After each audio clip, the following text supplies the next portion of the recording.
मैं अंशिका मीडिया की एडिटर सलोनी तिवारी आज श्री शंभू पंच अग्नि अखाड़े आई हूँ। मानव धर्म ही एकमात्र धर्म है। वैदिक परंपरा ही एक परंपरा है। सनातन परंपरा, सनातन वैदिक धर्म ही एक धर्म है। कुछ दिनों के बाद कुछ लोगों ने इसी वृक्ष को, एक टहनी को काट करके अलग बना दिया। यीशु आया, क्रिश्चियंस धर्म को बना दिया। ईसा मसीह स्वयं ब्रह्म बन गए और कुछ दिनों के बाद मोहम्मद आकर के अपने आप को खुद ही ब्रह्म बना दिया। तुम युद्ध करो, युद्ध में तुम लूटपाट करो और मारे जाओ। अपने अनुयायियों को कहो कि तुम मेरे को ब्रह्म घोषित कर दो। तो ये उसका सिद्धांत है। जिस वृक्ष के नीचे तुम रहो, उसी वृक्ष का डाली को काटो तो धीरे धीरे तो वो वृक्ष ही धीरे धीरे मिट संप्रदाय हो जाएंगे, लुप्त प्राय हो जाएंगे। तो मानवीय परंपरा को स्थापित रखने के लिए हमें वैदिक परंपरा को ही आधार बनाना पड़ेगा। जो हमारे संपूर्ण विश्व से लोग हमारे भारतीय परंपरा में, भारतीय संस्कृति को, हमारे वैदिक परंपरा को आदर्श मान करके यहाँ शिक्षा ग्रहण करने आते थे। यहाँ तक कि राम के समय में भी गुरुकुल चलते थे। वहां पे सारे महर्षि, ऋषि और राजकुमार, ऋषि कुमार सभी लोग एक साथ बैठ करके अध्ययन करते थे। नहीं वहां कोई छोटा, ना वहां कोई बड़ा। यहाँ पे तो हरि के भजे से हरि के होई, जात पात पूछे नहीं कोई। यहाँ सभी अपने भाईचारे, भाई भाई हैं।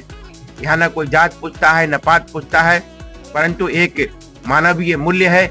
उस मूल्य को स्थापित रखने के लिए अपने परंपरा को निर्वहन करना अनिवार्य होता है। यदि हम अपने इष्ट के आराधना नहीं करेंगे, अपने परंपरा का निर्वाह नहीं करेंगे, हम अपने आदर्श को आगे नहीं बढ़ाएंगे, हम अपने धर्म के अनुसरण नहीं करेंगे, तो हम अपने जीवन के बहुमूल्य अवसरों से मुक्त हो जाएंगे। धर्म जो हमारा विशिष्ट स्वरूप है, जैसे अग्नि का धर्म है दाहकता। यदि दाहकता समाप्त हो जाता है तो वो सिर्फ राख बन जाता है। तो राख को कोई भी फूंक मार दे और उड़ा सकता है। इसी तरह से मनुष्य, मानव भी यदि अपने वैदिक प्राचीन परंपरा, सनातन परंपरा को यदि नहीं अपनाता है तो वो जिंदा मृत के समान है, शव समान है।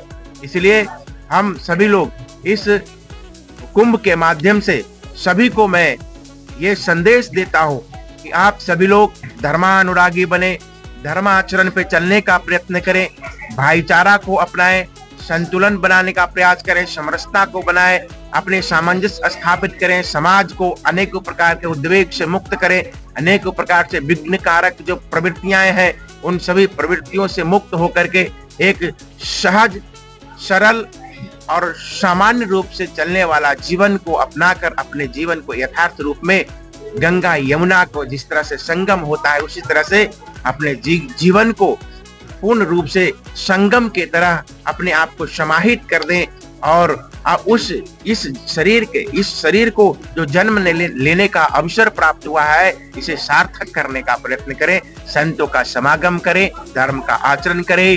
कुछ समय मिले तो संतों के पास आ करके उनका दर्शन और सत्संग प्राप्त करें, अपने जीवन के उद्देश्य को प्राप्त करें।